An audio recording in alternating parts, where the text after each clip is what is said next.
Hello, everybody. Um, Thanks for joining us today. I'm so pleased to welcome Dr. Tim McAllister, professor of saxophone at the University of Michigan.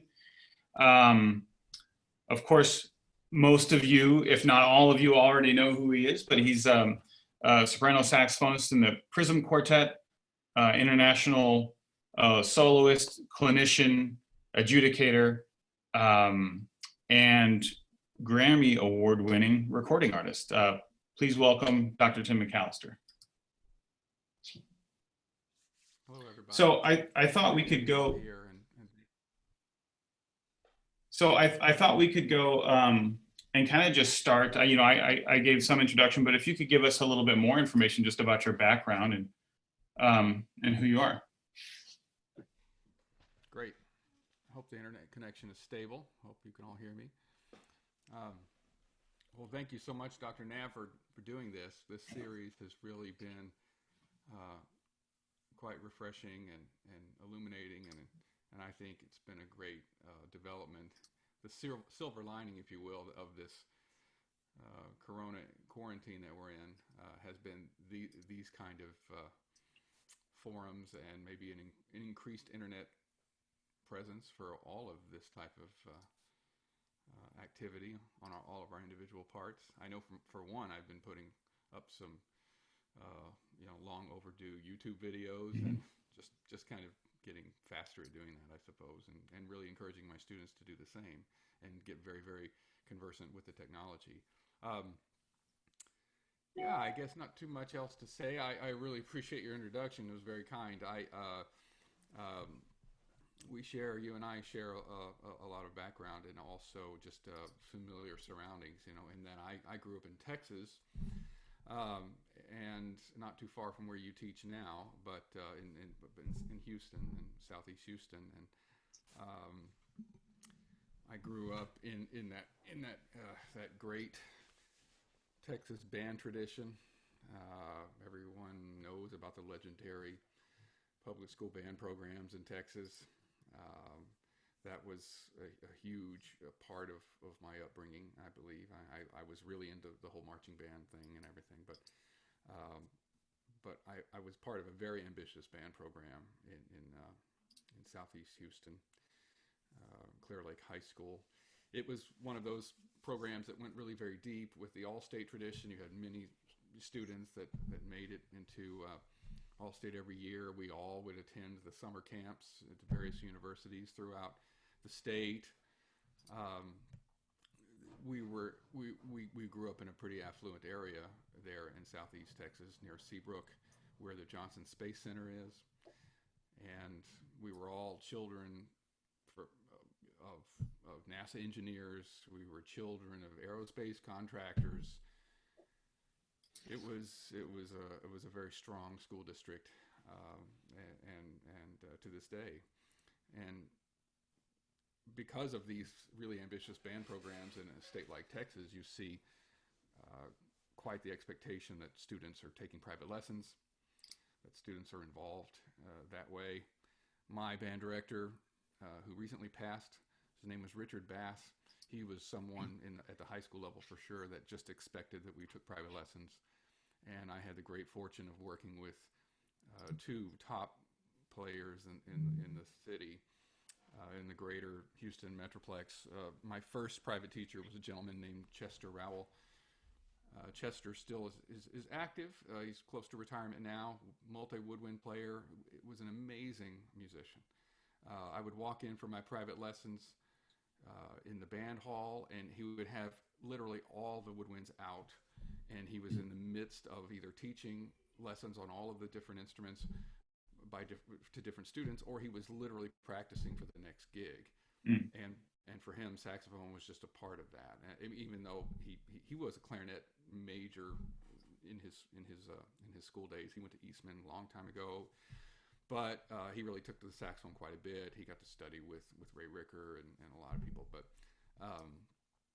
he was my first teacher, and I feel like there were really important lessons to be learned in my first teacher not being solely a saxophone player, because all of the topics came back to how these principles and could be applied from other instruments and where we fit in all of that. But and I studied with him for a number of years, but in high school, he kind of pushed me away and wanted me to go study with a gentleman named Ralph Burton, who's retired now, and he was a junior high band director in the LaPorte school district there in sort of the eastern parts of Houston.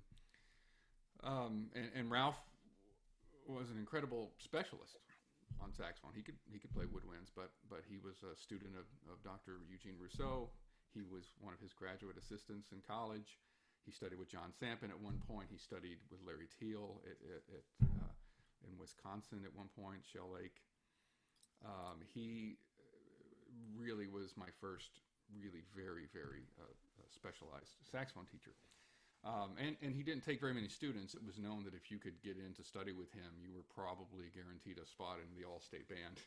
So that probably drove me more than anything else, honestly. I think that was just part of the peer pressure of my school district, peer pressure of my school. Mm-hmm. You weren't anything unless you made the Texas all-state band. So sometimes it drives a lot of students that way, and maybe that's a good thing. Maybe it's a negative thing. But as part of being part of an ambitious program like that, we were really pushed a lot to attend Houston Symphony concerts. I was going to Houston Symphony quite a bit.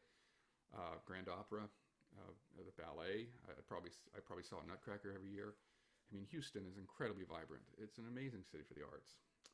The theater district, all of that. And I think it was just being a part of that early on, and just experiencing that level of music making in the professional art scene that had a big impact on me as well. And then the question was always, how does this filter down? How would this influence or inform what I do as a saxophone player?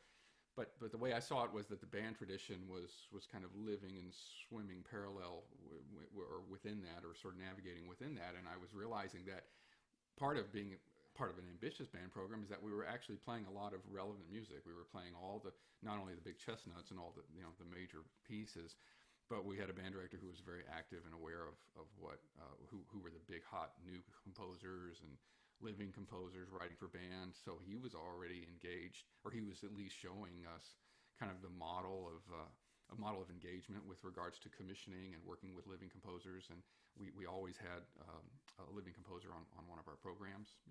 Granted, mm-hmm. sometimes the band lends. There's a lot of new music in the band world that at that time particularly was still very traditional.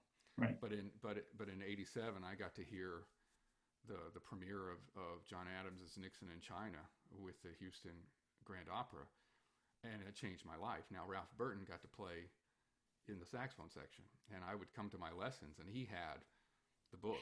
He had the book for Nixon in China sitting on his music stand, and he would say, "You got to come check this out." He's like, "Look how hard this blank is." And I said, "Oh, okay." And I was like, "What is that?" And he was like, "What is that?" And he's like, "No, that's the sax part." I'm like, "There's no rests." Right. Like, I know. It's like it's just constant. It's just constant black on the page. So, I don't know. I found that invigorating to sort of realize that he was like part of this. And who's this guy? This guy's named John Adams, the name of a president. It's kind of funny, we don't know. But I went to the premiere and I was blown away. And I think that was one of those experiences. I talk about this in some interviews around the time that I premiered the Concerto of John's. That was one of those really defining moments in my life, where the spectacle of it, the impact of it, the amazing level of music, and the idea that this was a thing, the idea that you can actually we as saxophone players could be a part of that. I think that drove me. But I think prior to that, for me, saxophone, I saw the band tradition as a thing, and I realized that I had to figure out in my mind how to categorize what all this was, and really band music is part of a larger classical music medium, but people kind of separate it out somehow because it's tied to athletics and whatever. But I think I came to saxophone from the very beginning through jazz and R&B and fusion and the whole like emerging pop saxophone scene of the late 80s, so I love that. But what I found about band literature was that it showed me that there was overlap and connections with the idea of something called classical saxophone. The idea that there were composers writing for saxophone, living composers, that people were commissioning composers, that there was recordings of people playing classical music on the saxophone. So it helped me begin to understand maybe like what the general blueprint or a formula for a life in that area would be. And I began to understand, okay, there's a pathway, the idea of going to college to be a music major in this thing, and what that path might be, how to prepare for that, I guess, what a life in academia would be, that there was such a thing as being a professor of saxophone, or that there was such a thing as teaching saxophone at the college level. That was really interesting and appealing to me. But so the idea of life in academia, university auditions, graduate school, graduate degrees, that this was a thing and that there was a path. And I guess for me, it was helpful to understand that okay, that I can follow a blueprint, and well, hopefully, if I follow it well, there will be an outcome. Mm-hmm. That was important for me to understand. I think I understood that as early as 8th grade, maybe even 9th grade. I remember taking classes in high school. We had to take these career building classes or something. I can't remember what they were. And we were, even as early as 9th and 10th grade, they were kind of calling on us as teachers. The teachers were calling upon us to just really like declare what we wanted to be. I don't know if any of you had those experiences in high school where we were already talking about what we wanted to do with our lives. And I mean, gosh, that's pretty early to when you think about it. But I think I made the choice as early as 9th grade that I'm doing right now exactly what I wanted to do with my life. I mean, I think I knew. Some people don't know. And I think we all have to deal with that to different degrees when we're teaching students and working with high school level students. We have to give them some flexibility to not know that yet, right? But I started to try to build my credentials. I wanted to be attractive to a top school. I understood the idea of a good pedigree of a school, but I wanted to build credentials through some competitions and trying to perform more on my own and just taking it upon myself to play recitals even and whatnot. Which would then I understood that to mean that down the line that would lead to job applications and building a resume and building a network of references and recommendations and I from the very beginning I knew I wanted to study with one of the big three. I mean, those were my first recordings. Those, for many of us, we share that same experience, that the first major players that found their way into our stereo decks and our cassette tapes were Hemke, Rousseau, and Zinta.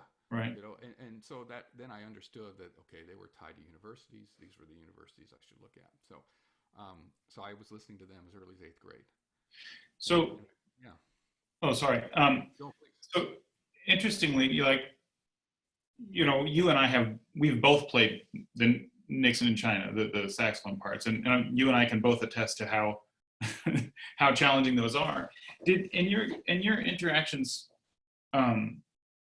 with John Adams, did you ever ask him what, speaking of, traditions or changing them, did you ever ask him why he decided to include saxophone in that score? Well, I mean, he like many composers. I mean, you could even take City Noir for an example of this. But he looks at just the use of saxophone no matter what. You can't escape that it's emblematic of jazz or more vernacular music. I mean, so Sure. Is the writing in Nixon in China jazz writing? And it's not. Is the writing for City Noir actually jazz? No, it's not.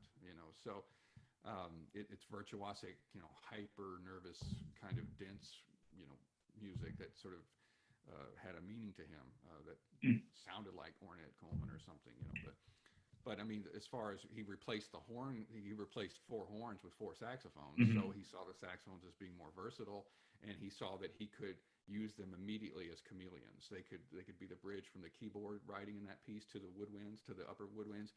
They could be the bridge from the bass clarinet through the mid range of the orchestra sound. And they were going to be more facile, more versatile than a horn quartet. But he does have some writing in that throughout that piece that actually sounds like it's just replacing horn lines, So he's moving in and out of these different roles that saxophone can be. But I think where I really start to feel like saxophone has its indigenous sound is in some of the dance numbers in Nixon in China, Right. And that I think is why he used it. And then in some ways that found its way into the other piece, Fearful Symmetries, where the saxophone writing had the similar kind of vibe, but but it was also, it had kind of an urban sound for that piece. Sure. And it's interesting because that was it, then 20 years go by and he doesn't ever write anything again for saxophone until City Noir, but he was getting pushed, not pushed, but a lot of people, every time he traveled somewhere, he said people were saying to him, you got to write something for saxophone, or you got to put saxophone in your next piece. There was always that. But for him, he was just finding the right kind of environment for saxophone to flourish. And he'd see it as simply like just another classical woodwind, orchestral woodwind. He saw it as needing to represent kind of that urban sound. Yeah. Sure. So that's great. So I also wanted to ask, I think that's kind of an interesting segue. Like, what are some of the fundamental tenets of your pedagogy? What are there some things that you can say you value most, or that you try and build within your students, and has playing in orchestra affected that? Oh yeah, did you get that about turning up the mic? Is this better? Can you give me a check? Sure. Better? Okay. Sorry, I'm also just maybe under speaking a little bit. I'll put my mic. Yeah, I think we all share these same values across the country in our studios, but because we've all been there's so many more of us now that have been exposed to just great teaching, maybe historically, with a 50-year career of Fred Hemke or a 40-year career of Donald Cinta, the idea that so much of that has disseminated down and really helped us really form our own philosophies, ideologies. I think as far as like a fundamental focus or a tenet within my studio, I'm really pushing my students to we have like a little saying: be active, be assertive, be aware. Understanding that there are truths in this profession that we must navigate, and in fact are directly accountable to. We don't. You and I were talking about this before. We don't get to make the rules. There's a larger musical society and an industry standard that we must operate within. Those are the parameters of excellence that have been dictated by the music profession for literally hundreds of years. And oftentimes, it's overwhelming because if we think of if we're just going to talk about classical saxophone, jazz has its own unbelievable history, kind of the burden of excellence, with these great giants, people that when we call Coltrane a legend and Parker a legend, it immediately creates this kind of insurmountable standard, right, if you're going into that world. But I think about, the idea of the classical music industry has been this long, deep and wide raging river of playing and people and musicians and trends and composers. And, as saxophone players, we're standing on the banks of that river and we're looking into it. And those of us who are prepared to jump into that, we better be able to swim with it. You better be able to swim with it, or you will drown and you will get just kind of swept up. I think for the longest time, those concepts of what excellence was, it evaded us for a long time. There's great, amazing examples of playing throughout our entire history. That didn't mean that we always fit in every single situation or circumstance, maybe. And I think we were just fighting for our own identity at a time when other instruments had their identity. They had their identity in place. In the clarinet world, as much as there are amazing players right now, creating new levels in the art, every clarinet player still goes back and references Harold Wright and all the clarinets at the turn of the century. So anyway, so I talk about that a lot. I think it's sort of a foundational idea in the studio, and I mention these kind of bubbles or spheres of awareness. I've talked about a lot, these spheres of awareness, the levels of concentric circles that kind of emanate outward about how you understand your place in all of this. I think that's an interesting thing, because we must work from the very beginning. We must work from the concept of self, scare quotes, the idea that we have to have this. First of all, we have to have the drive, and we have to desire this thing, and we have to be really comfortable in our own skin about that desire, and it must begin to expand outward to a greater knowledge, a knowledge of global trends, expectations. So at that very center of your universe is simply you, you and your relationship with the practice room.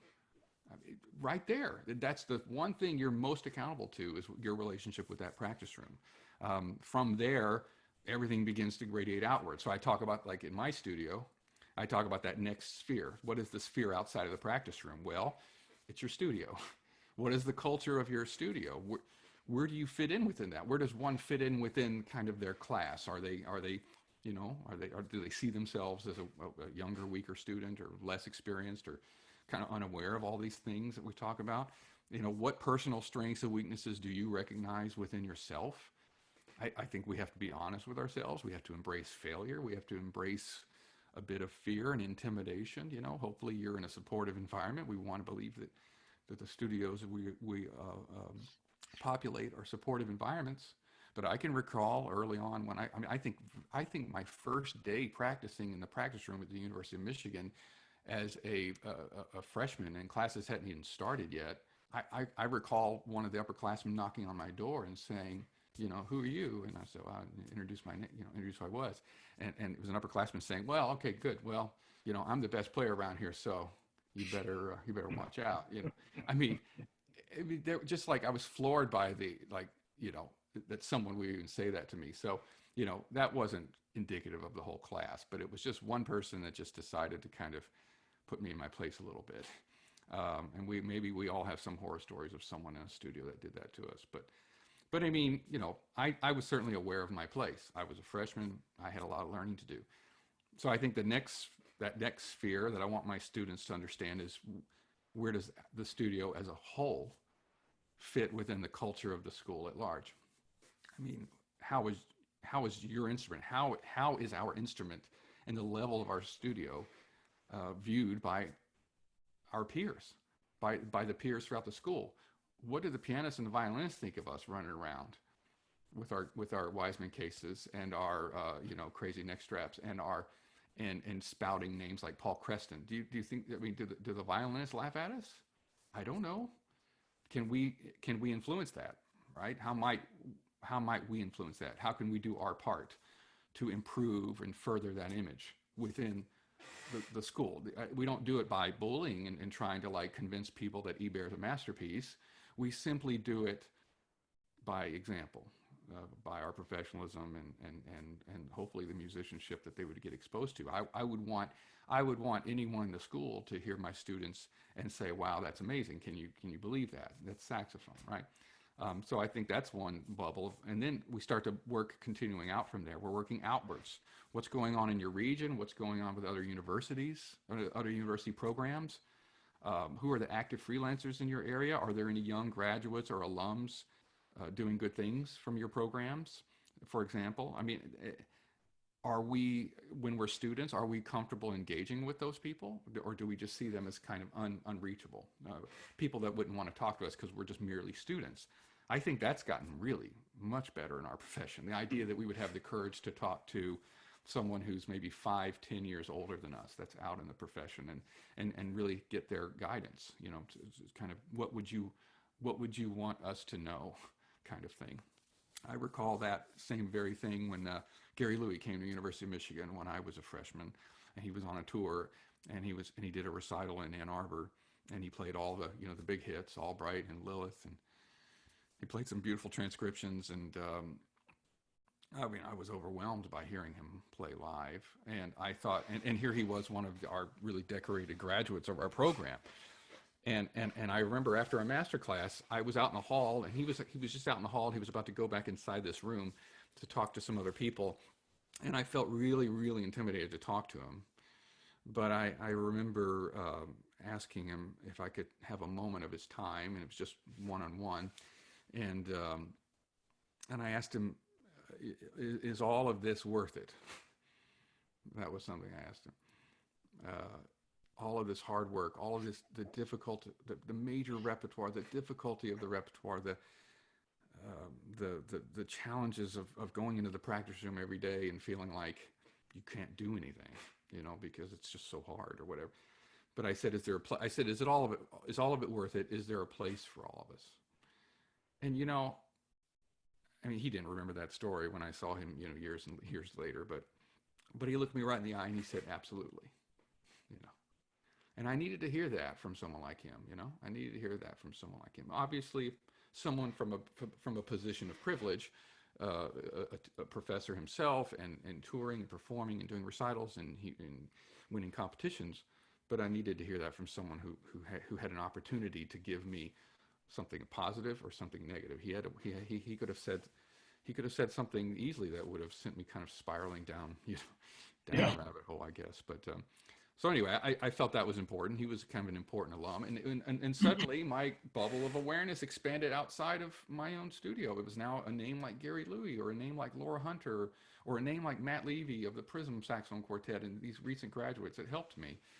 The next bubble, okay, the next bubble is like, what activities outside of your studio and local market begin to raise your own profile? Like, are you ready for those kind of activities? Summer academies, local, state competitions, outreach, community type performing, K through 12 schools. You could easily go into schools and set up performances for yourself. Churches have wonderful, modest, small chamber music series. It seems like every library now has a chamber music series. Okay, I mean, are we ready? Has our bubble expanded to that point where we feel that we're going to meet those expectations? We're not going to go into those environments and embarrass ourselves. But then that bubble continues to expand and the stakes get higher, right? Mm-hmm. So the next one would be like online presence, internet presence. And a lot of us are big talkers. People love to get on and talk shop, and people like to get on and start kind of spouting their opinions. But you know what? Boy, we can really, really see through the BS really quickly. And you know, if you're going to get into that world and you're going to enter into that arena, and of course everyone has a voice now, but you better back up what you're saying, and you better back it up with great playing, or otherwise you'll just come off as a troll, you know, or a fraud, I guess. But you know, I'll say to a student, when do you feel ready? When are you ready for the YouTube big time? You know, some young students will be really precocious and jump right in and just throw out, you know, a freshman recital with full of mistakes and full of just bad intonation, and they'll be proud of that, you know, and maybe they should be on some level. But some people are going to really wait and be much more cautious about putting stuff online. So I think there's going to be people that are cautious and secure no matter what. But I think if you're going to put something out there, because now you have an instant way in a vehicle to do that, where we did not. You and I had to make an album. We had to commit the resources to making a CD. Now a student can put their status and their progress immediately online. But whatever you put online, you better be happy with that document, unless you're prepared to take it down, because it can exist a long time, you know. Right. I've told students before, I've come across something they put online, you know, maybe they're a junior or a senior, and I come across something they put online 2 or 3 years earlier, and I'll say to them, you sure you want to keep that up? You know, why don't you take that down? Because it's not helping you. It's not helping your reputation. So then maybe the biggest, most outer ring of this kind of awareness is understanding when you have your own personal 15 minutes of fame, because I think that's an whole, you know, an old Hollywood term phrase, but you know, it's very real. And I do think it can be on a very small level, and it can be on a very large level. But we all get a moment. We all get a moment to shine. And are we going to be ready at that moment? And in many ways, we're kind of in an incubatory state until that moment happens. I mean, everything we do, it's theoretical. We're in a practice room getting ready for maybe that moment. And it can come from a recommendation. Someone recommends you for a gig. It could be a long-term planned gig where you're planning to put a really hard program together for a recital that you want to put online, and you want that to be something people hear, and maybe that is your 15 minutes of fame, but you better be happy with that. Or it could be a last-minute gig, or a last-minute performance. You get to sub with somebody. You get called 2 days or a day before to play baritone sax in American in Paris with the Chicago Symphony. If that happens, are you ready? And everyone will have similar stories to that degree. So any opportunity that can be career building could have a ripple effect on your life. Will your playing generate a buzz around you? Will you suddenly be remembered? Will that one opportunity beget another opportunity? So that kind of represents these kind of spheres of awareness. And it starts from day one, freshman year, practicing until the moment maybe you get to play with a local orchestra, or you get to put on a recital somewhere, or you get invited to play a gig, or you get to do your first master class. That your very first master class is going to be terrifying, but it can be something that defines you the rest of your life, and it can be something that hopefully you're remembered by.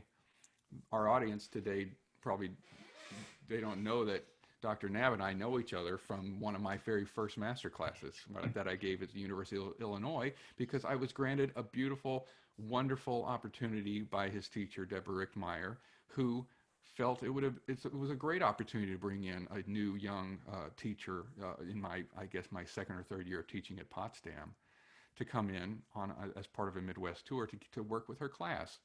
So I've been indebted to her my whole life for giving me those opportunities, and a lot of professors like her. And Dr. Nabb played for me when you were a freshman or sophomore? Freshman, yeah. Freshman. So he played for me. He played the Dubois Concerto. And I'll tell you what, everybody listening today, it was amazing. And it made me remember his name, I think, my whole life. And, so I've been able to watch his career unfold with great pride, kind of knowing that I got to hear him at the very beginning of that process. So I don't know, maybe another motivational phrase is aim for the stars and you'll reach the clouds. So if you want something so badly, and you understand what that standard is to get to that point, you might not even realize how good you become. And I think that's driven me a lot. I think that idea that if I fight for something badly enough and I understand the process, and that's maybe the key here, that we really deeply understand the process. But if I play my cards correctly, then I don't know, I think in my case, I aimed for things that were so unreachable that I stumbled upon a career in the process. And I think that maybe is what's defined me, and it's what I try to push down into my own studio. Yeah, the spheres of awareness is a beautiful way of talking about that. It's a similar understanding as that, like, expanding your own.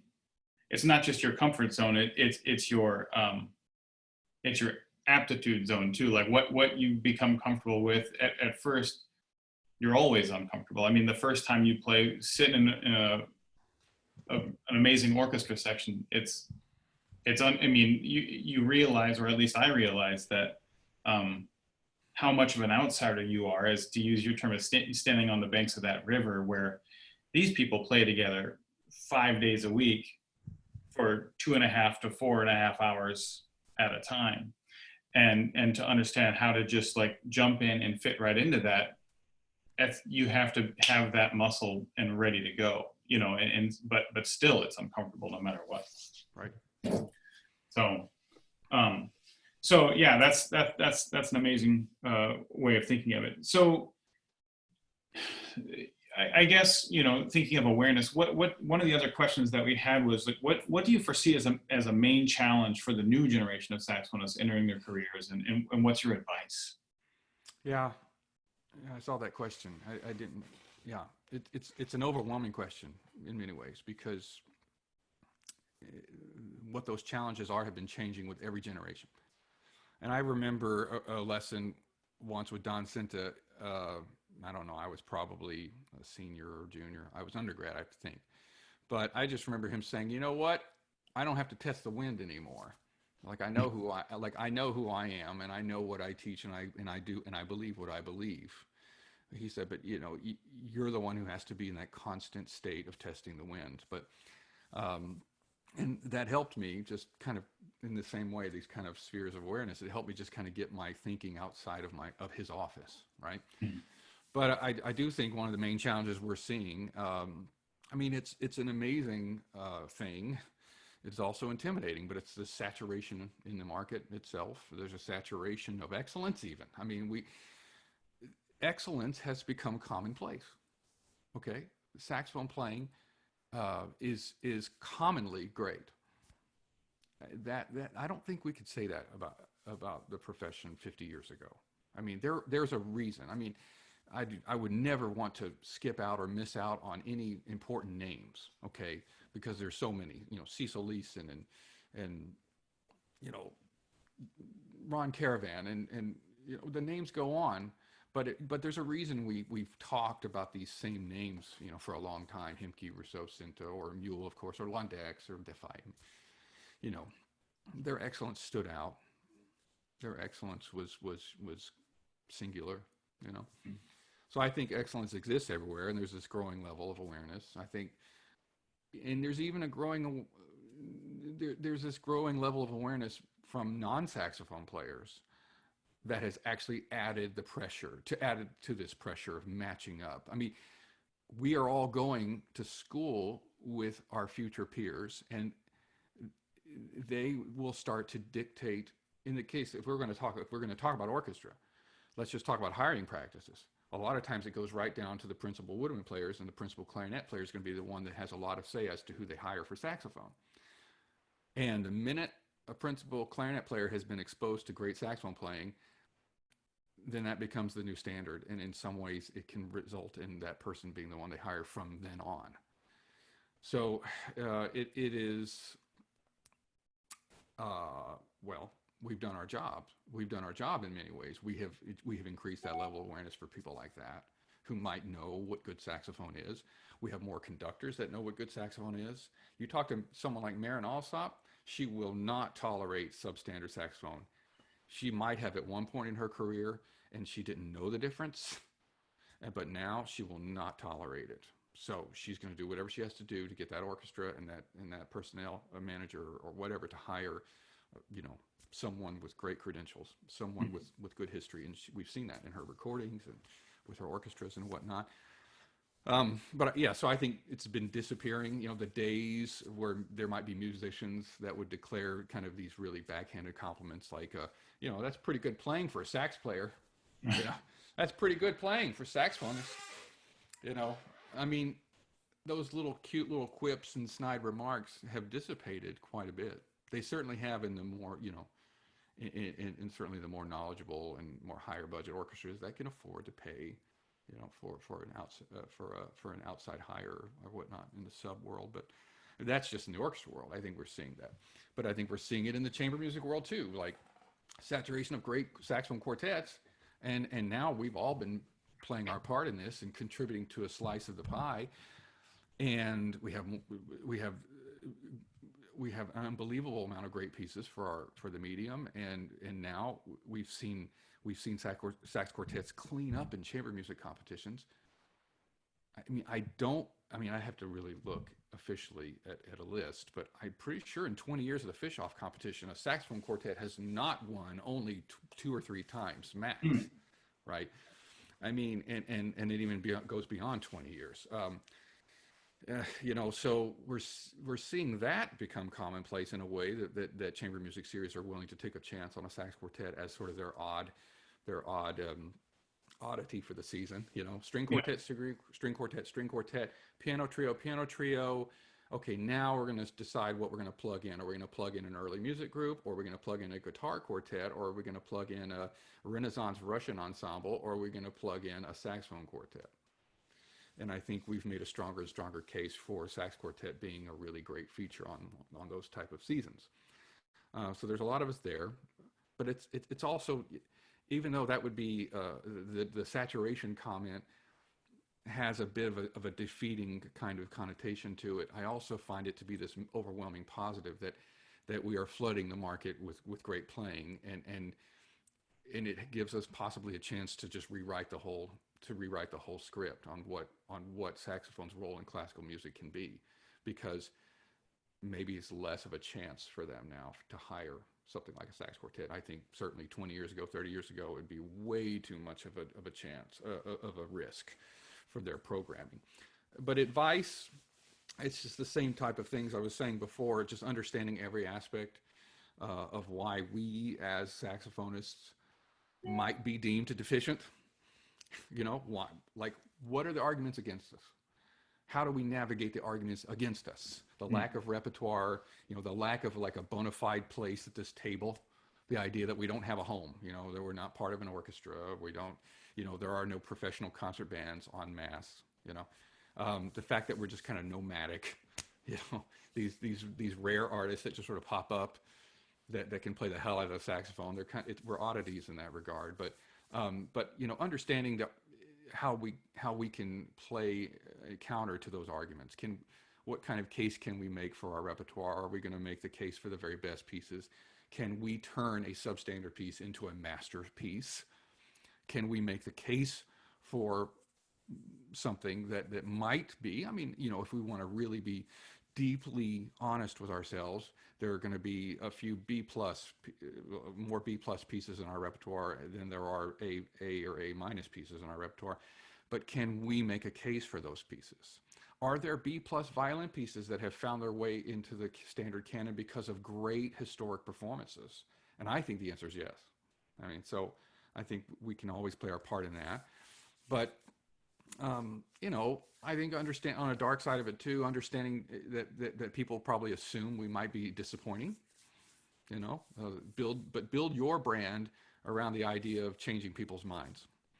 Okay. Because your skills, your playing skills, your communication ability, your presence, your product, that at every aspect of who you are, it needs to be gauged towards changing people's minds, not only about you, but about the instrument.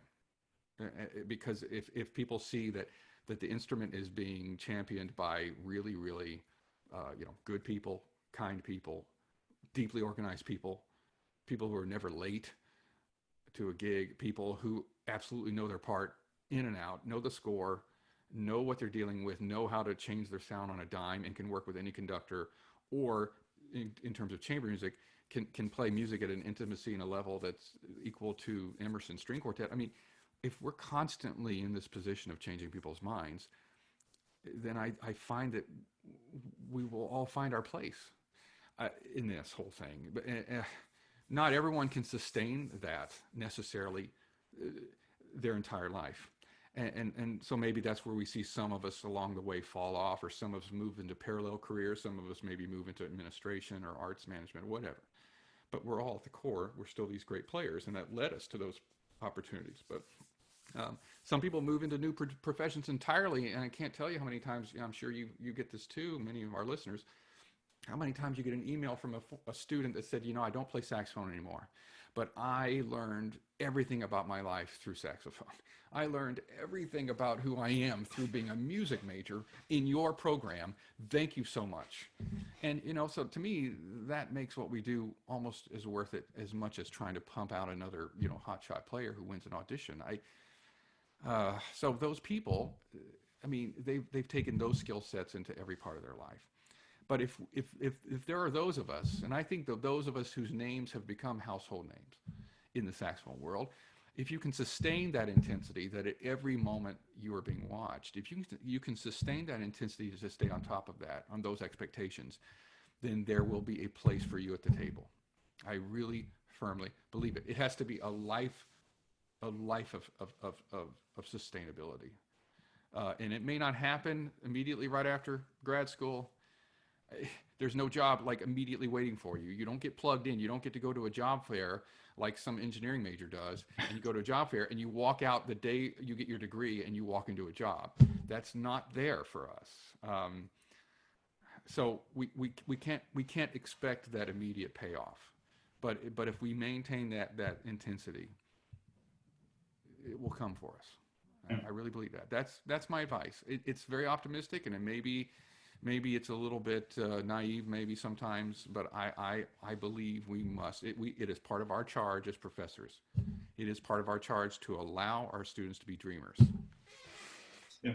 Okay. It is part of our charge. It's part of our mandate to allow them to be dreamers.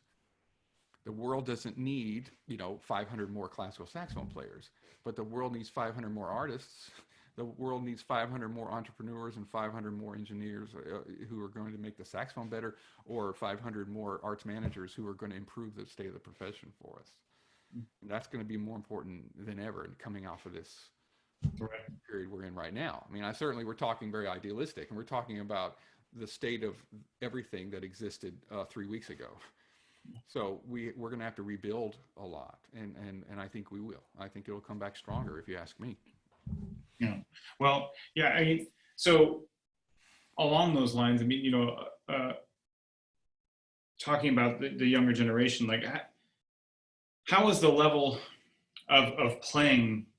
I mean, we've already touched on this, that excellence is, there's a saturation of it now, but how have you seen the level of playing change among, you know, the younger students as they enter college from the time you started until now? Well, I mean, it's profound. It's been a stunning increase. And if we really want to look historically and go back long before you and I entered college, we can say that common graduate school repertoire for someone like Donald Cinta was, you know, the Eber concertino. That would have been the top of the mountain, okay? And it might have been the top of the mountain, but the altissimo was only optional. Mm-hmm. Okay? Right. And Don Cinta would say that even the Creston Sonata in the entire class at the University of Michigan in 1960, every time everyone got to the G, they just opted to take it down an octave. Okay, so we can talk about, you know, an increase over 50 years, okay? And that's, you know, that is amazing. But I don't know, let's not confuse pyrotechnics sometimes with advancement, or let's not confuse the ability to do certain things on the instrument as necessarily advancement. I mean, I think about this a lot. Someone who can slap tongue jungle of Loba at light speed, you know, that person, I'm willing to put a lot of money down on the table that person still struggles with middle C sharp. Okay. So, I mean, you still got to be able to understand the instrument and play the instrument better on that most fundamental level. So, and then there are folks who can brag about playing 4 octaves or whatever, you know, maybe in high school or something like that, which we were seeing. Okay, maybe they can brag about playing 4 octaves, but they still make a relatively unattractive sound. Okay, or maybe they don't understand what phrases are, or they don't understand phrase architecture without deep, intensive coaching, and then they're basically learning by rote, or someone's teaching them how to play something. Play it this way, which can often be lazy teaching, but oftentimes is necessary teaching, just to say, do it like this, because you don't understand. So at least if I can give you a model, that will at least hopefully be something you can extrapolate from. So it's all relative, you know. Donald Cinta, I mean, he relished the opportunity to tear us down and expose us as possible frauds who might be able to play the Denisov Sonata as a freshman, for instance, but we struggled with the Brahms Lullaby. Okay. Or we couldn't play, as he would joke about, Come to Jesus in whole notes. Okay. It's like, don't talk to me about Denisov unless you can play Come to Jesus in whole notes. We don't have to keep up, per se. I mean, I think as teachers and dealing with like this explosion of increase of what the students are doing, we don't have to keep up as much as we can't lose touch with our principles. So we have to continue to teach the humility to the Common Core.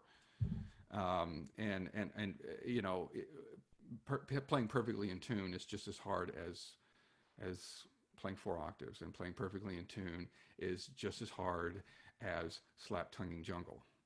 And I think we got to be careful about that. So we have seen that, and we've seen students just you know, defiantly say, I don't want to play the Haydn Sonata and I don't want to play the Glasnost Concerto because those pieces are boring to me. And I'm beyond that. Or my teacher in high school told me I was incredibly talented, so I should play Fuzzy Bird as a freshman. We've got to be careful about that, right? We have a job to do, and that is that humility. You know, I've witnessed it time and time again with my peers in kind of the conservatory woodwind training world. I mean, those that are just cranking out players that win orchestra jobs. You know, like you know, you can take a famed clarinet teacher. I don't know, like a David Schifrin at Yale. You know, someone like him might not let you leave the lesson until you can play the first bar of the Mozart Clarinet Concerto perfectly. And just the first bar. Or maybe, I've even seen David Schifrin in a masterclass destroy an amazingly talented student once, simply over the first note of the Mozart. And he did not give up on the point. Now, everyone in the audience was uncomfortable. Okay. Everyone in the audience was like, oh my God, what's happening here? He would not stop because the kid didn't understand what he was trying to get him to do. That level of respect, that level of attention, that level of care. So if you can play Barrio 9, David Schifrin's going to say, great, congratulations, bravo, good. You can play Barrio 9 Sequenza, fantastic. Get your Mozart out.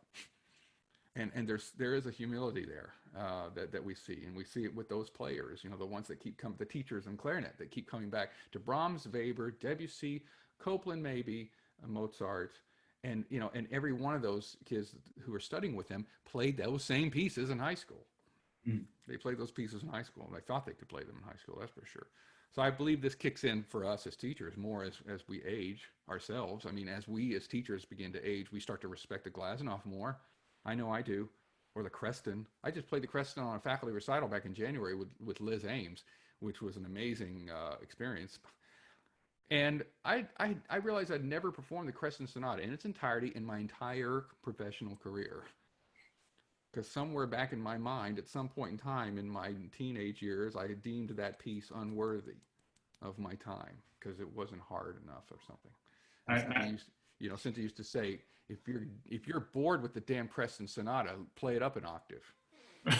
So, and we would do that sometimes, So I just think we must help our students keep pace with this idea of like trending new pieces and exciting developments in the repertoire, but little by little, that process has been happening in a way that we've integrated pieces over a global amount of time, as opposed to like quickly saying, I got to play this piece right now, or I'm going to be somehow seen as unworthy or not keeping pace. It's been happening over time that we've added pieces, Fuzzy Bird Sonata, or maybe the Albright Sonata. Okay, I still want it. Well, we can talk about that. That's a totally different issue, but I mean, I don't want an undergraduate just typically thinking they can play the Albright Sonata, but that doesn't mean they won't. But those pieces have found their way into these discussions. It's just, part of the Common Core. It can be catastrophic. The experiences with those pieces that we want to play, maybe are the pieces or the ideas in our mind that we want to play these X pieces by 25 years old or 30 years old. Those experiences can be catastrophic if these fundamentals aren't in place. So it's a hard question because, yes, the level of playing's increased, but the same problems still exist. Right. That's all. I mean, we've added more to the menu. We've added more to the plate, but the standards are still as difficult now as they were. I think we've seen improvement of equipment to help with that. I mean, the instruments are better than ever.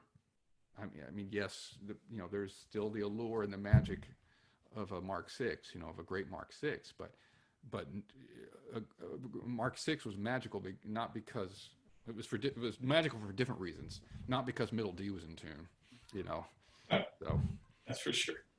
Yeah. Well, I'd like to ask just a couple of shorter questions. And we can open it up if folks have any questions for you. So Edith Schneider asked, what's on the stand right now? Like, what are you working on right now? Well, I had a lot to be working on before this whole period. I mean, so much of all of our freelance experiences have been wiped out, so I had a lot of things coming up. And I think just like me, along with my students, all of our students, we're just trying to figure out how to navigate these conflicting feelings. Like, what are our feelings? Are we in mourning? Is this grieving? Are we confused? I know I'm confused, when I look at how things are being handled. But so certainly, there's music on the music stand for what you have coming up, and then there's music on the music stand that represents maybe some projects and some desires and goals. And I think my music stand has been changing over the last 3 weeks, for that reason. I'm getting back in touch with some things. I'm pulling out the Bozza etudes again. These are still as hard now as they were. They're as hard now as they were when I was 19. Yeah. Okay? So, I mean, and I've got students working on those. And, this is a really great book. If anyone knows Rolf Delphos, he teaches at the in The Hague in Amsterdam in the Netherlands, and he studied classical saxophone for his undergraduate, and went on to graduate work in jazz and in Rotterdam. But he has a really terrific book that is designed and geared for the classical saxophonist. This is published by Andy Scott's publishing house, Astute Music. So I get a lot of perusal copies of this, and it's just basically the same kind of model you see a lot of etudes, like jazz etudes, but utilizing some formula practicing and ways to integrate some lines and licks and whatnot into different kinds of chord changes and things like that. But kind of a nice gateway book, and I've just been checking that out. Every time I have a time out, I get back in touch with this book, Oliver Nelson's Patterns for Improvisation. This book will kick your butt at every level. Doesn't matter who you are, and I treat it from the standpoint of classical training and just playing it in a classical style, and then I'll also work on jazz articulations and just sound production. But I'm currently, basically my next major gig will be in January with the world premiere of John Corigliano's Concerto. So it's not completed, it's not finished. He's done 2.5 movements, or he's finished half of a third movement, and it'll be 3 movements. So it's just slowly I'm practicing that to a more serious level now, thinking that that's kind of the next big project piece. But a lot of things that were canceled recently have been piling up as being postponed. So suddenly the next year might be more busy than usual. So I'm just getting ready for some of that. I'll play the Adams again this fall, the Concerto, and I'll be playing City Noir again. And so there's little pieces like that. I mean, I just came off a series of performances of the Guillaume Connaissant Concerto that you heard in St. Louis, and that was sitting on my music stand for a couple months, just getting it back up. I mean, I think that's a big challenge too in our lives, is getting back to pieces that we've learned once, and then if a long enough time it takes place between performances, it's like starting all over again, especially if you've come to it maybe with new fingerings and new ideas. So that's on my stand right now. Yeah. What are some others? Small questions? So the Corigliano, is it called Triathlon? Is that right? Oh, it's called, yeah, that's the name. So he didn't, the PR for the piece that was released by San Francisco Symphony, because I wasn't allowed to talk about it really until I teased it, and he had talked about it in an interview when he turned 80, but they didn't know the title at the time, so he named it in his most recent draft that he had sent me, Triathlon. So I think one of the questions had to do with the piece that someone submitted, just like the challenges of that, and he's literally wanting to challenge the soloist on a physical level in a very similar way. So you play three horns in the piece. First movement is soprano, second movement is alto, third movement is baritone. And then he has said, although I haven't seen the end of that movement, but he has said that he wants the soloist to go back to soprano at the end of the piece. So that to me could be the hardest aspect of the piece, because I'm not very good with going big to small. I'm fine progressing through the larger mouthpieces and reeds over the course of a concert maybe, but going from a larger instrument to a smaller instrument has always been a struggle for me. I don't know why. I just don't feel good. I don't know, particularly soprano from a tenor or bari. Right. But right now, those are the challenges, and very similar types of challenges that we saw maybe with the Adams Concerto, just sort of long, big lines, huge phrases, high volume, things that basically like just sort of task you physically. That's something, I don't know. It's part of his plan, so. Yeah. So, well, I guess, let's open it up to anybody who might have a question for you.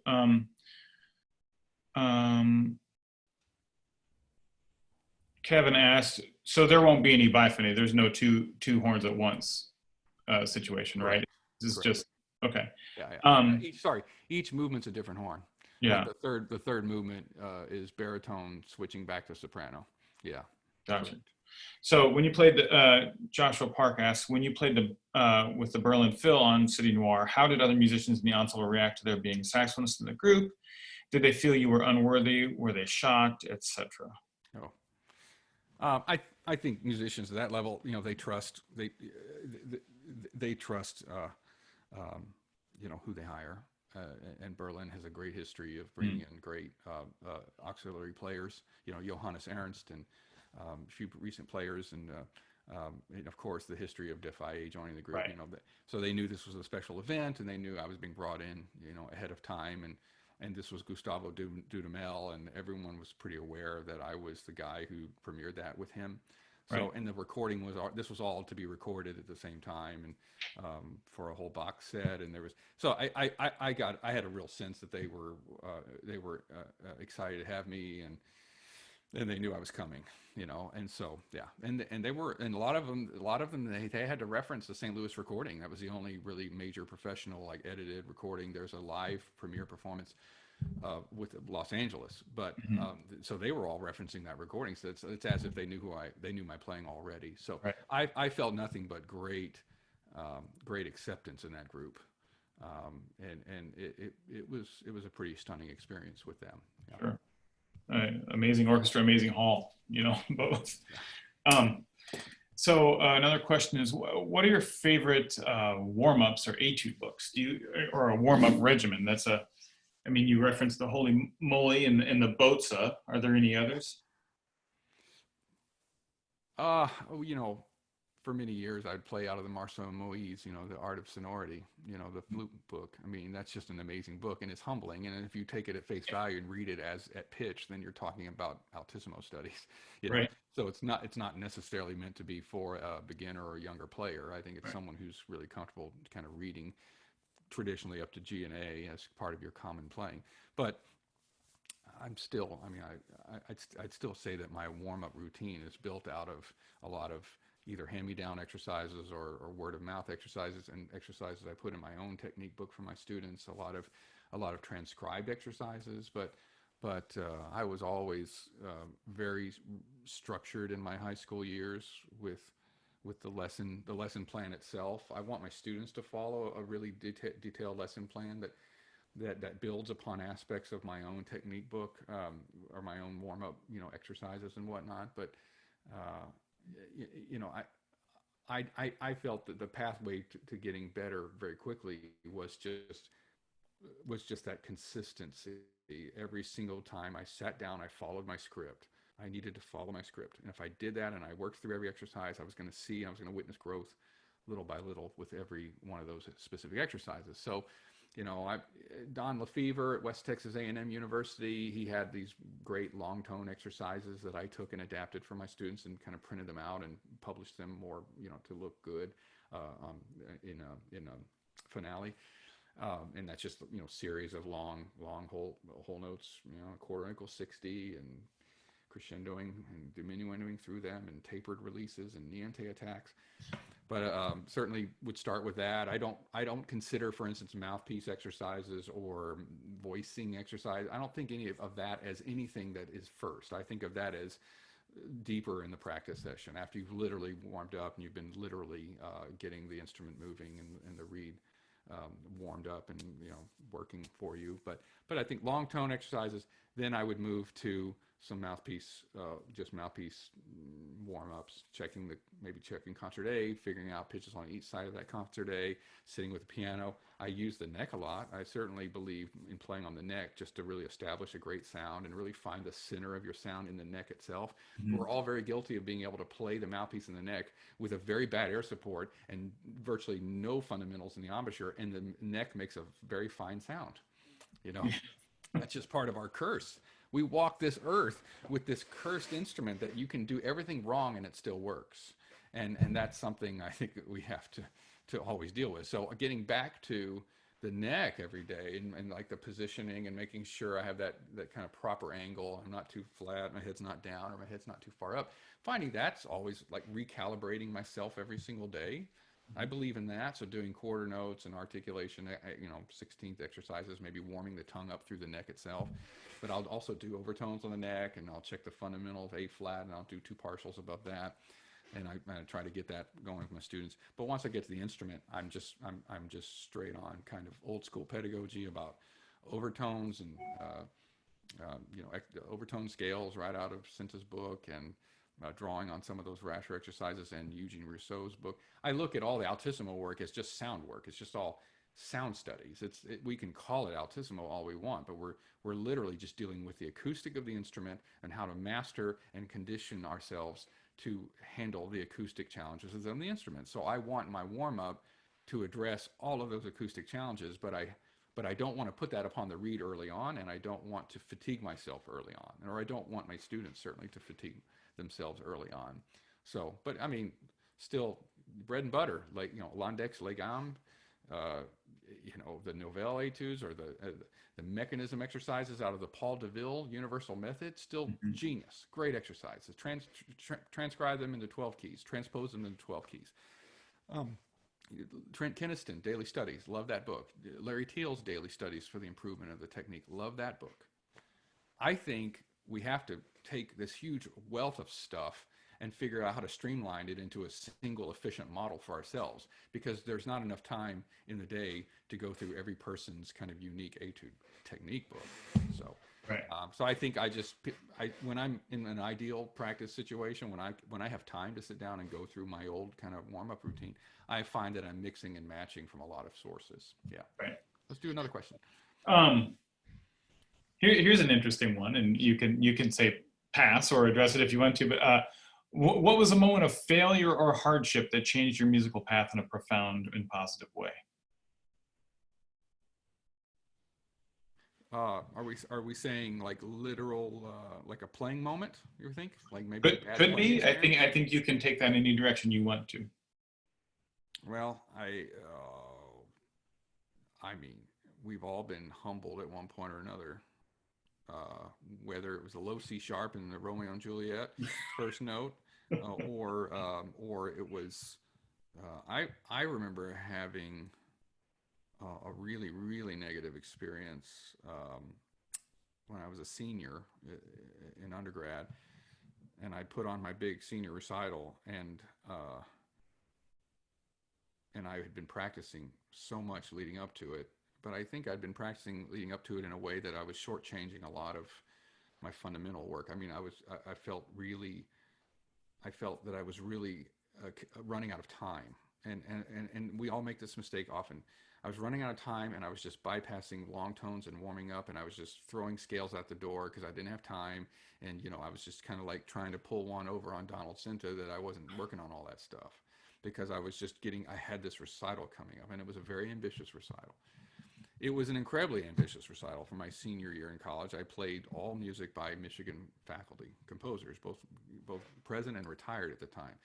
So I played music of Evan Chambers, William Bolcom, William Albright, Leslie Bassett, and Rossley Finney.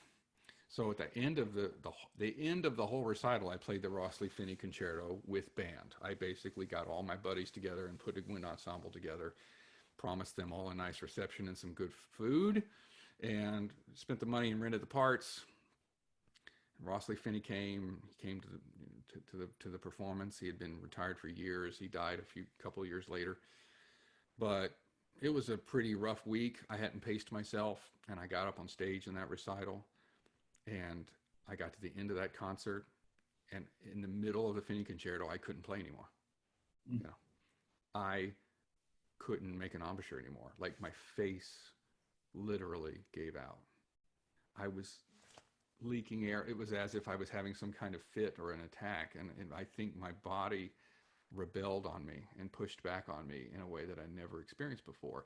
So I was trying to play, and I was playing loud and big, and he has all the altissimo in it and everything, and I had made this cardinal sin, or I committed the cardinal sin of not trying a run through of my whole concert. I mean, the high, when we harp on our students about doing a dress rehearsal, do a dress rehearsal, there's a lot of legitimacy to that. We need you to experience the totality of this program. Don't just go in and practice each piece and then hope when you put it all together, it's going to come together magically. You have to experience the totality of the program. Well, I didn't listen to my own advice. I didn't listen to the advice of Cinta in that regard. So putting the whole program together on the recital itself was the first time I played all of it through. And I got to the Finney Concerto, and I literally couldn't play it. And I was so embarrassed, I felt like I was going to start crying on stage, because I was trying to get things to work. So in the rest, I started massaging my face and trying to get the muscles to, like, somehow, I think they may have been spasming when I think about it, but pulling away. I was trying to focus. And I was just trying to get blood going, blood flow in here. I don't know. And so I kind of crashed in that performance. And I remember being really upset about it. And of course, everyone says, "Oh, I didn't notice. No one noticed." Well, you know what? Sometimes it doesn't matter if no one noticed. You noticed. You were the one who cared. And so I walked off stage so defeated that I had to leave. I had to drop stuff out. I had to not play a couple of runs. I missed a lot of altissimo because I was just shot. And I think from that day forward, I committed myself to truly understanding the physiology of what we do. I started to really, truly understand just the anatomy, the elements of the anatomy involved, and diet and benefits of exercise, and just our dietary choices that influence and promote growth and recovery. So the more we practice, the more we're kind of digging in, and the more junk we eat, and the more we practice, the more potential damage we can do to our body. When we start to talk about the breakdown and the need for protein. And so I just didn't know. I mean, nowadays I think about that a lot. And before a big concert, I'm really thinking about nuts and protein and smoothies and a balance of sugar and carbs, and looking to athletes for how they recover. I think that was a very important moment, and I try to teach my students that. One of my seniors is a Big Ten award-winning swimmer on the University of Michigan swim team, and he's a saxophone performance, and he's on the swim team. Wow. And he's quite an impressive young man. But he's taught me a lot about what the coaches tell them about how to take care of themselves. Mm-hmm. And I often share that around the class. Here's what you should do right after a big workout, type of thing. So. Right. I have in my quartet a gentleman you all know named Zach Sheeman, who's an Ironman. So he's a great influence on the Prism Saxophone Quartet. I'll tell you that right now. So, yeah. How about something else? Yeah. So we probably, I want to be respectful of your time. Maybe one more question. What do you think? Sure. Yeah, okay. What are your suggestions for approaching vocal transcriptions or other transcriptions? On the saxophone? Well, on vocal transcriptions specifically, it's actually a major focus in our studio. We're fortunate to have, working with our program, both Dr. Liz Ames, but also Dr. Catherine Goodson, who actually has codified kind of a curriculum that she's entitled Songs for Winds. Mm. That was born out of her experiences working on song transcription with trombonists, tubists, and even with Donald Cinta back, in the mid '90s and late '90s, where he was really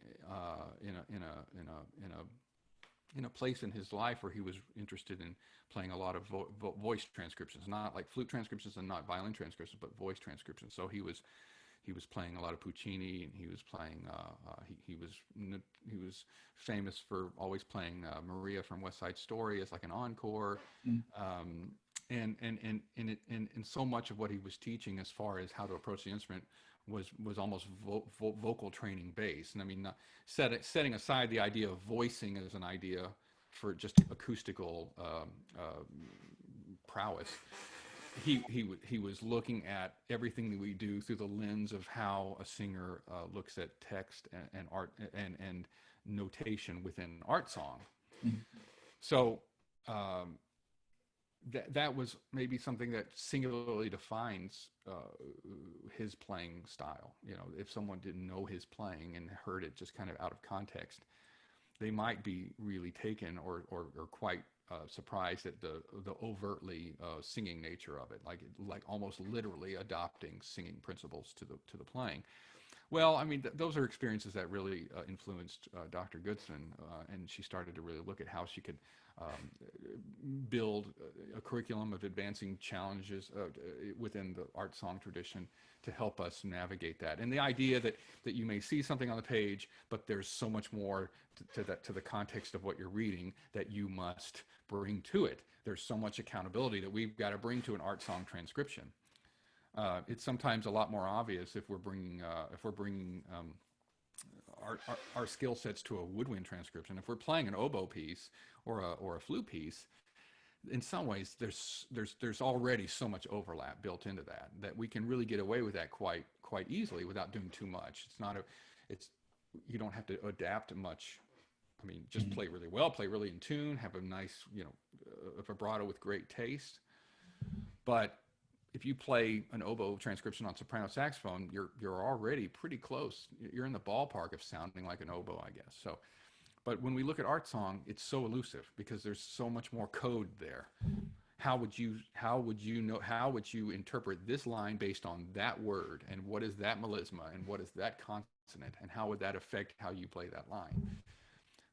So I think in terms of approaching art song, the question starts to become, or just vocal transcriptions, the question starts to come into play, which is, are we literally creating a real-time translation of the experience, or are we doing it simply within only the lens of the saxophone? So if we're going to limit the parameters of how much we play with the music, is it simply, are we still restraining ourselves to the boundaries of saxophone performance?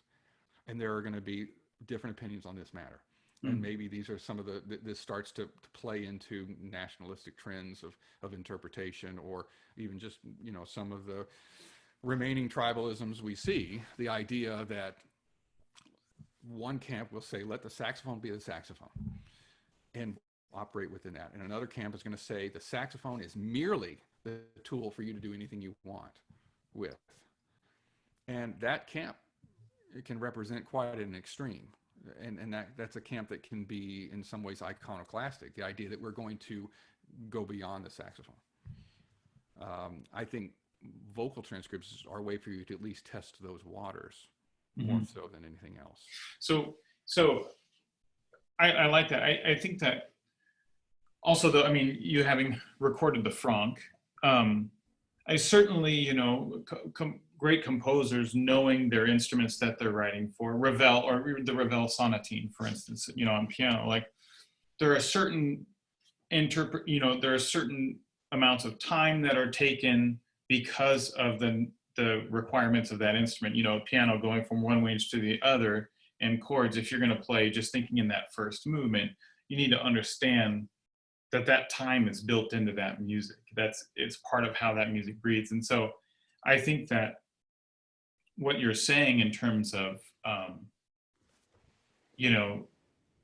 understanding those two camps, but also like from the composer point of view, like what's in their ear and how well they know that instrument and how they're writing for it, or bowing in the Franck, for instance, it's an interesting, to me, it's a really interesting exercise just to replicate that and go along with it.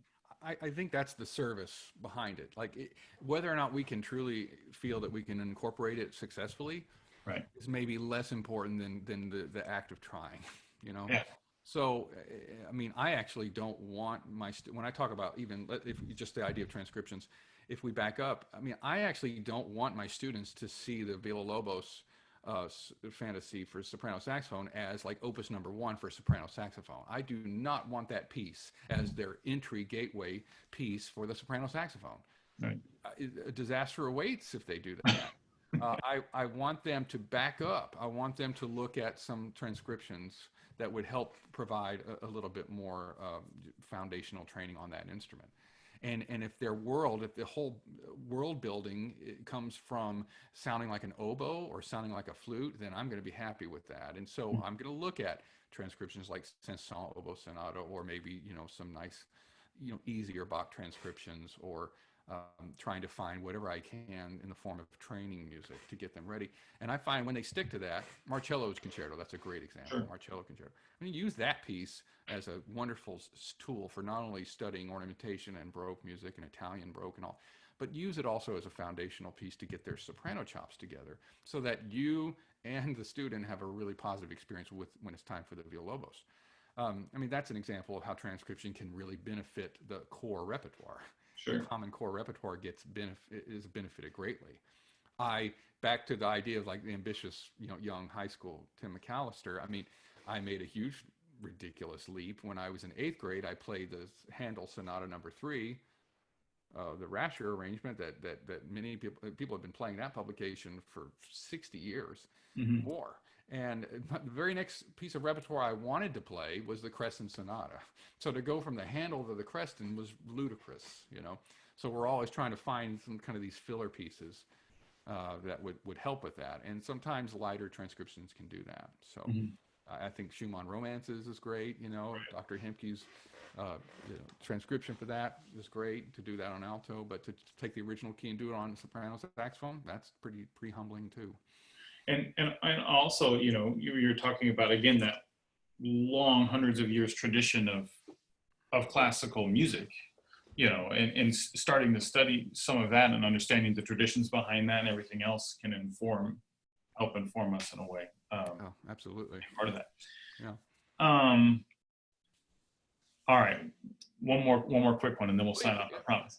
Are there any texts you've read that profoundly changed your musical life?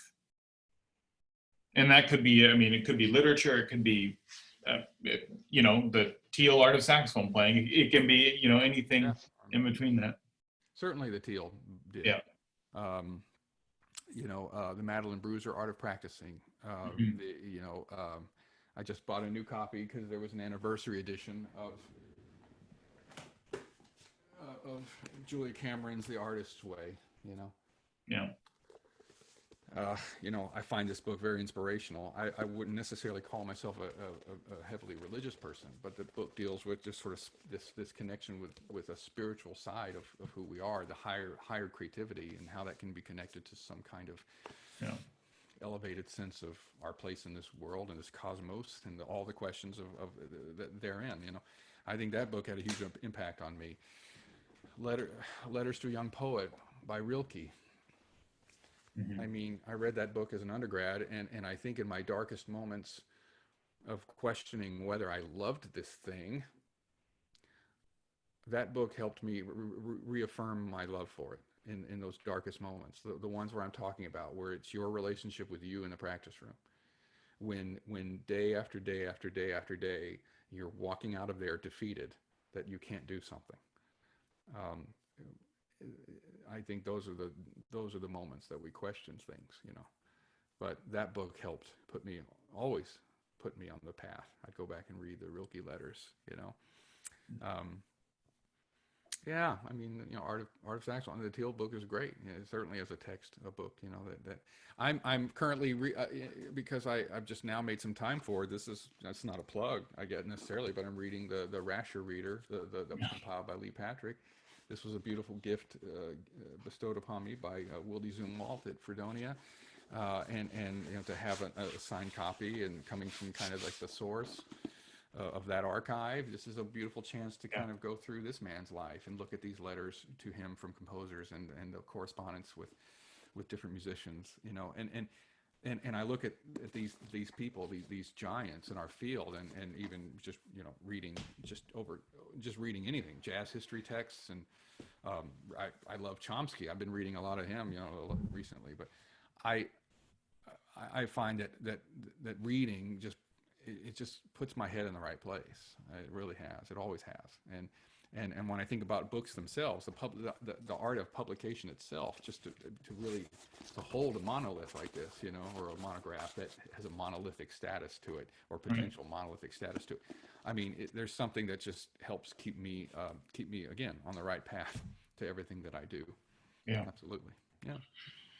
Well, thank you so much. It's been so much great info. It's always lovely to talk to you and to hear your thoughts on things. And so, you know, just thank you so much, and I hope you enjoy the rest of your weekend.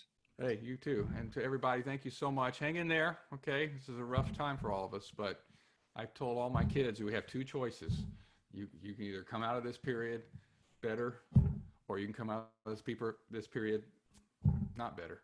You know, so we have and you know what? Right now, both choices are equally good. I think we all deserve a chance to sit back and breathe and decide how we're processing all of this quarantine and these isolation, this sense of isolation. But everyone hang in there and turn this into a period of time that you need to turn it into. Okay, don't feel pressure to put out the best YouTube video in the world, or an a cappella program of, you know, the whole suites. You know, just do what you need to do to take care of yourselves.